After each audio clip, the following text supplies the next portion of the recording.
Buletin Didik 22 September bersama saya Nur Halifah Ghani. Assalamualaikum dan salam sejahtera. Usaha meningkatkan inovasi dan kreativiti dalam pengajaran perlu diteruskan dari semasa ke semasa. Menteri Kanan Pendidikan Datuk Dr. Razzie Jidin berkata ia dapat membantu mencapai pengajaran dan pembelajaran PDP yang menyeluruh sekaligus mewujudkan suasana yang lebih menyeronokkan. Kalau kita berterusan memberi penekanan, memberi menambah baik pendekatan berkaitan dengan inovasi dan kreativiti dalam teaching ini, kita akan lihat murid-murid hadir ke sekolah dengan penuh kegembiraan. Sebab dia murid ini mudah je. At any levels. Dia datang ke sekolah ni, dia nak kena rasa ada nilai yang dia dapat. Ada nilai pertama dia sendiri, diri dia dinilai, diri dia dihargai, dia ada nilai dalam diri dia, dan juga yang kedua dia ada nilai yang dapat daripada sekolah ini dibawa balik. Beliau berkata demikian pada pertandingan akhir 3-minute PDP pitching secara bersemuka di Putrajaya siang tadi, merupakan sebahagian daripada program transformasi pendidikan di bawah kluster inovasi PDP. Program tersebut mempertaruhkan 8 kategori individu dan berkumpulan, antaranya prasekolah, sekolah rendah dan menengah dan kumpulan pendidikan khas.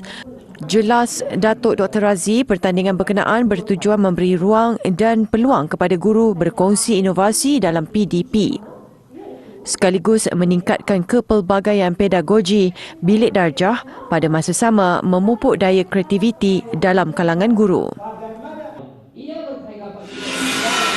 Dalam pada itu, pertandingan 3-minute PDP pitching secara bersemuka itu telah dilaksanakan secara berperingkat, iaitu peringkat daerah, negeri dan kebangsaan bermula 26 Ogos lalu.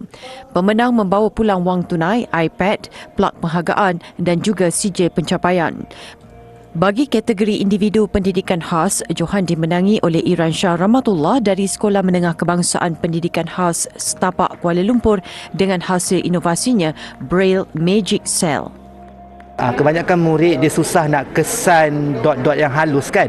So saya modify dengan kotak telur ni lah, digantikan dengan bola pimpong untuk dia lebih mudah mengingat, menghafal dan mengenal huruf Braille. Tak kisahlah yang bentuk Rumi ataupun Jawi ke, kita boleh gunakan kotak telur ni pada peringkat awal untuk latih tangan dia, jari-jari dia ni kan.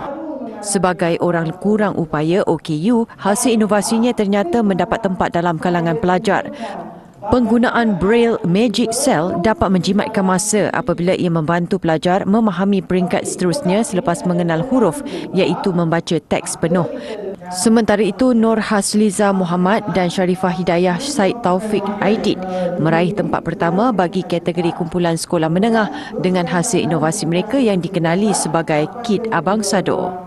Asalnya pelajar macam susah nak jelaskan mekanisme pergerakan lengan. Jadi kami terfikir idea ini, gunakan bahan kita terbuang saja, kita semula. Pelajar nampak, pelajar boleh jelaskan dengan baik. So kami rasa itu satu kejayaan untuk kami.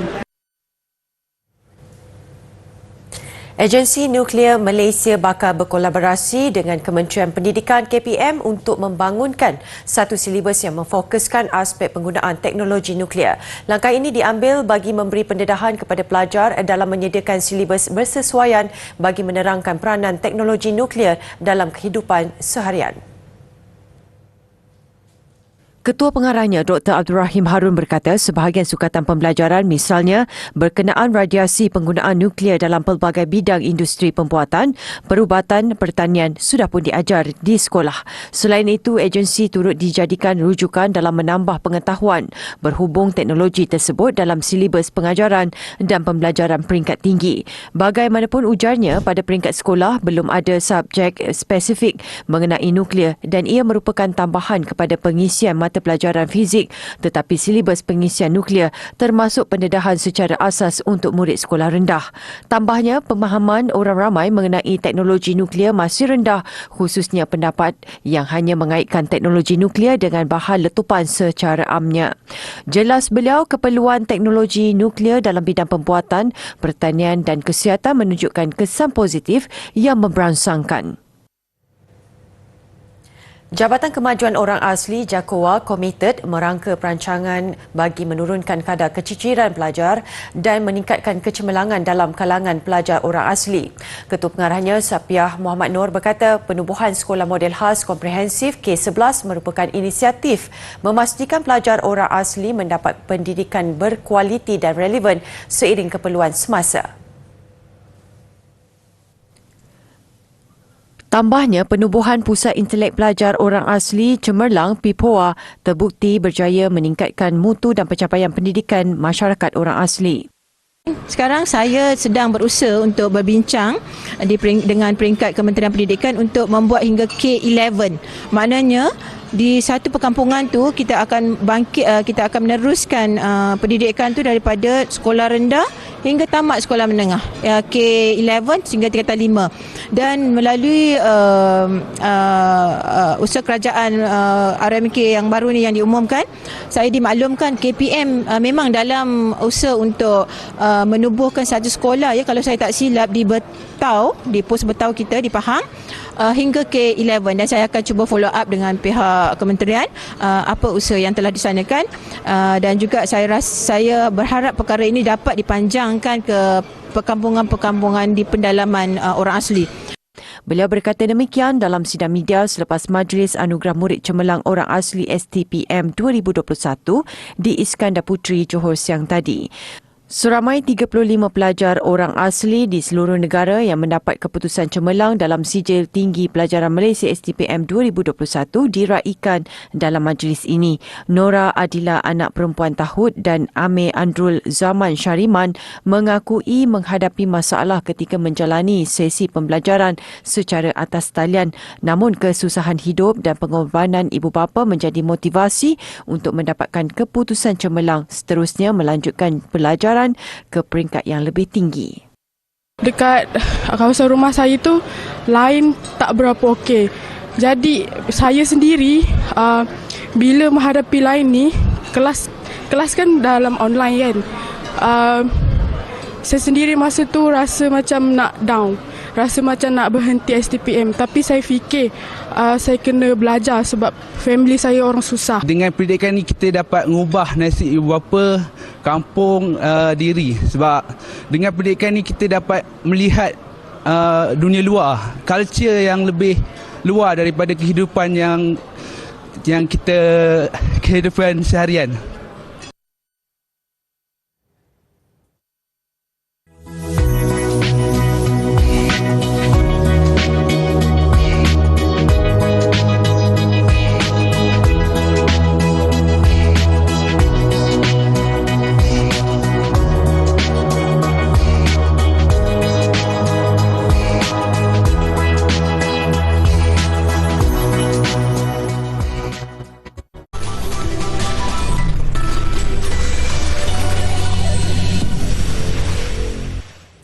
Seramai 26,502 pelajar di seluruh negara menerima bantuan persekolahan yang disalurkan Yayasan Bank Rakyat YBR setakat ini.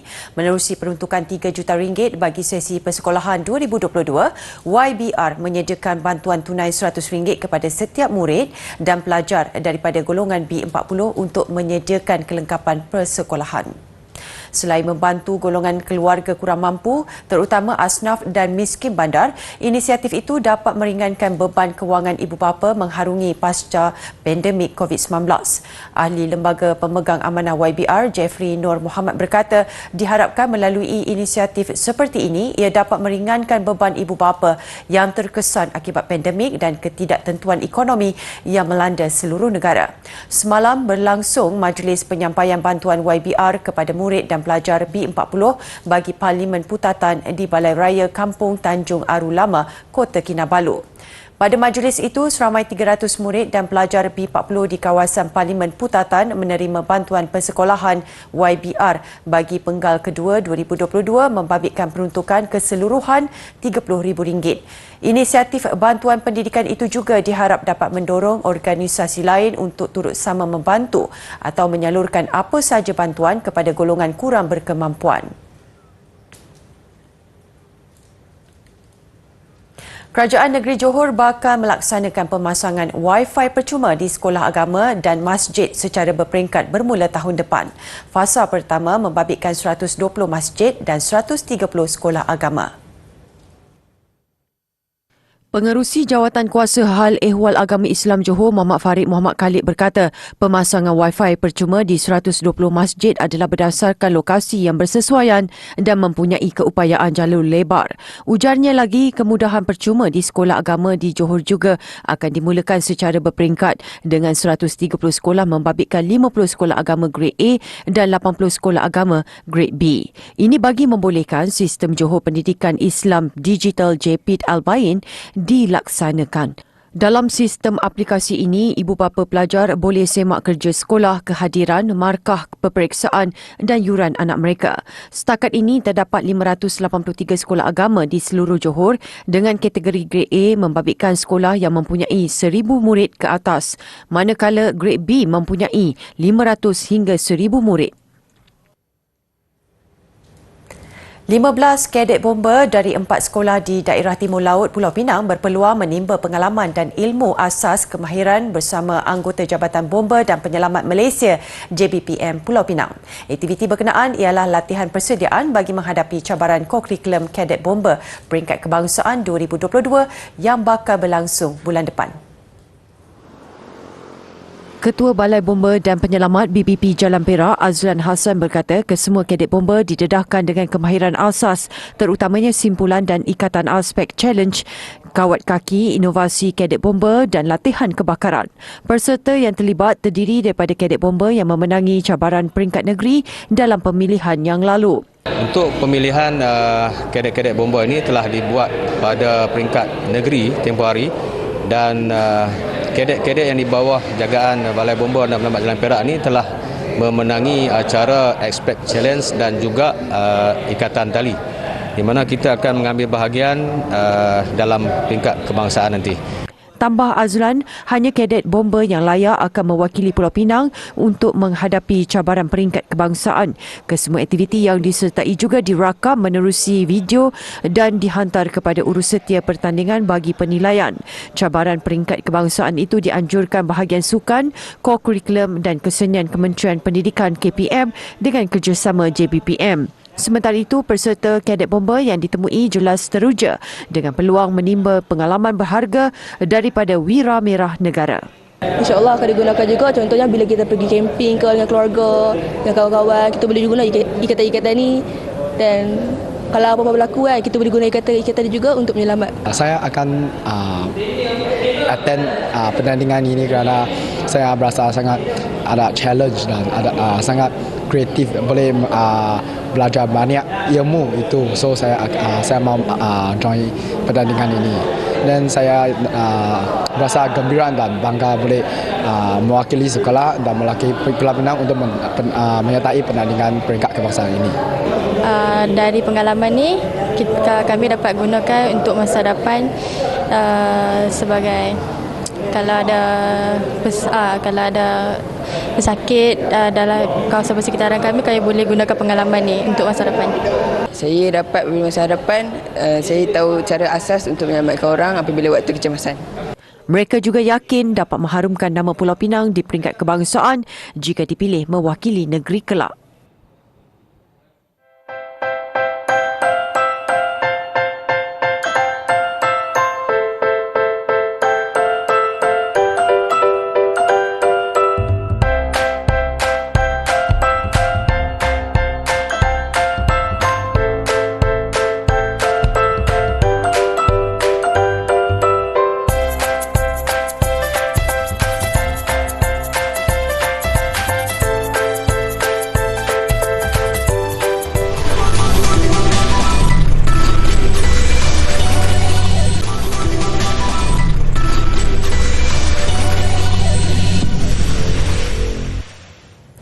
Kementerian Pengajian Tinggi KPT akan terus memantau pentadbiran portal Rumah Sewa Siswa RSS dalam memastikan lebih banyak premis untuk penyewaan tersenarai dengan kadar mampu milik. Ia bagi memenuhi keperluan pelajar yang menginap di luar kampus, terutamanya bagi persediaan kemasukan semester akademik 1 tahun 2022-2023. Dalam satu kenyataan, KPT menyarankan agar pihak Universiti Awam menerusi Unit Pengurusan Pelajar Luar Kampus UPLK terus menyantuni pelajar berkeperluan mendapatkan penginapan di luar kampus agar sebarang cabaran yang dihadapi dapat sentiasa dibantu dan dipermudah. Pelajar juga dinasihatkan sentiasa berhubung dengan pihak UPLK di universiti masing-masing bagi mendapatkan khidmat nasihat dalam pencarian rumah, hal ehwal kontrak sewaan dan perundingan yang berkaitan. KPT dengan kerjasama Majlis Perumahan Universiti Malaysia MAPUM turut meneliti ketersediaan kapasiti penginapan pelajar di dalam dan luar kampus bagi mengoptimumkan keperluan pelajar yang semakin meningkat. Sehingga Isnin lalu, lebih 29,000 pelajar dari seluruh negara telah berdaftar bagi pencarian rumah sewa menerusi portal RSS. Buat pertama kalinya, kapal angkasa akan digunakan bagi merempuh asteroid. Kaedah itu diharap dapat menukar orbit asteroid itu ke laluan baharu. Projek dilakukan dengan menggunakan kapal angkasa bernama DART. Ia dijangka dilakukan pada Selasa depan dan akan disiarkan secara langsung oleh agensi angkasa lepas Amerika Syarikat, NASA. 24 jam sebelum itu, DART perlu memusatkan perhatian pada asteroid berkenaan dan akan merempuhnya pada kelajuan 14,000 meter sejam. Asteroid itu dikenali sebagai Dimorphos, anak kepada asteroid Didymos dan terletak 11 juta kilometer dari bumi. Walaupun tidak menimbulkan ancaman kepada planet ini, ujian pertama di dunia bagi teknik hentaman kinetik itu dapat mengubah kelajuan serta trajektori asteroid Dimorphos dan Didymos. Ia juga menunjukkan bahawa jika asteroid pembunuh menghampiri bumi, kita berpeluang menghancurkan mereka terlebih dahulu. Misi membabitkan kos $325 juta Amerika atau 1.4 bilion ringgit dan mula dilancarkan sejak November tahun lalu. Sesuai dengan keadaan negaranya yang panas dan kering, Qatar menyediakan 14.4 juta meter padu air untuk Piala Dunia 2022. Ia dikenali sebagai projek mega takungan air Qatar dan adalah projek tangki simpanan air minuman terbesar di dunia. Projek melibatkan sistem pembentungan sejauh 650 km dari pusat penyulingan air laut di bahagian utara ke 5 pusat takungan air mega di 5 lokasi berbeza sehingga ke bahagian selatan Qatar. Di bahagian selatan, projek bermula sejak April 2015 dengan kerjasama sebuah syarikat dari China dan sudah pun hampir siap. Untuk fasa pertama, 24 pusat takungan air dibina. Ia akan ditambah 16 pusat takungan lagi dalam fasa kedua bagi menyimpan sehingga 17 juta meter padu air bertujuan memenuhi keperluan Qatar sehingga tahun 2036. Setiap satu pusat takungan membabitkan 300 meter panjang dan 150 meter lebar serta tinggi 12 meter. Ia memerlukan air daripada lebih 5,000 kolam renang bersaiz Olimpik untuk dipenuhi. Okey, sekarang saya akan tunjukkan basic dodgeball, iaitu pertama sekali adalah throwing, iaitu balingan. Okey. So ni teknik throwing ya.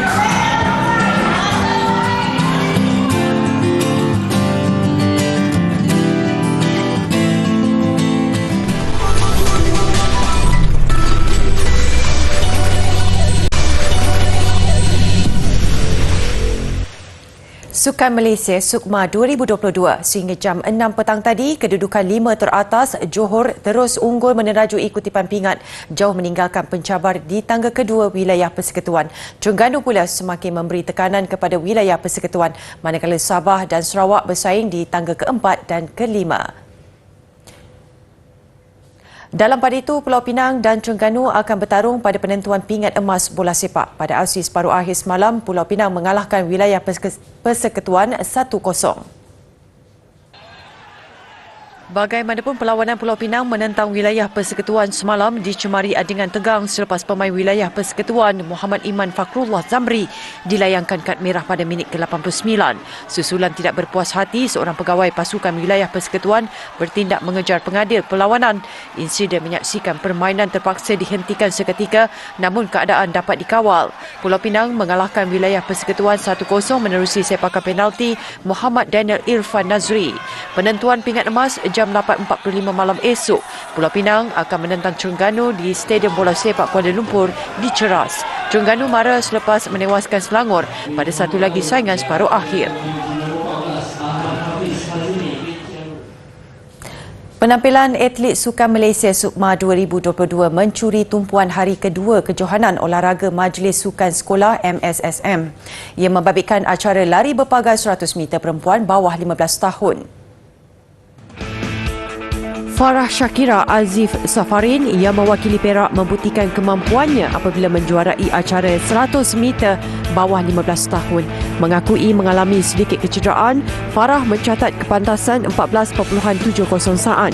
Menurut Farah, setiap kejohanan yang disertainya memberi pengalaman berbeza tanpa mengira peringkat.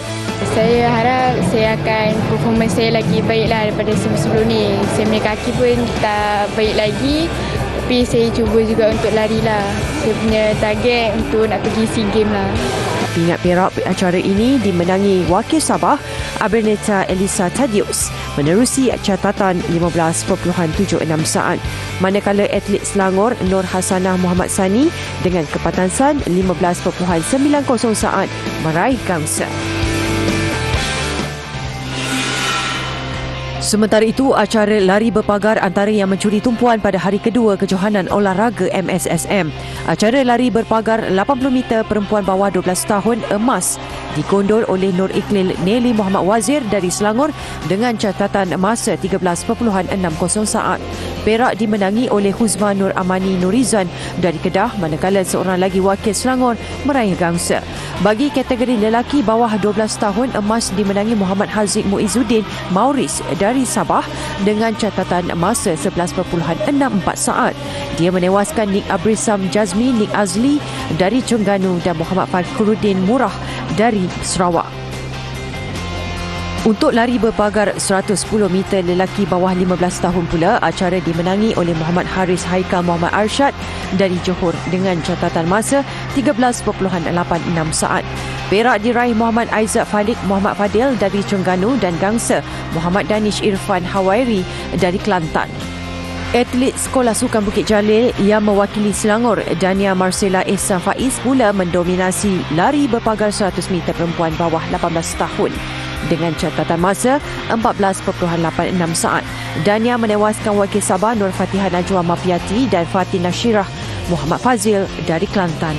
Manakala acara lari berpagar 110 meter lelaki bawah 18, emas milik atlet Putrajaya Muhammad Firuz Muhammad Faizal. Dengan catatan masa 13.91 saat, Firuz mengatasi dua pencabar dari Sarawak, Steven C. Win anak Simon dan Stephen Andrewson anak Robert.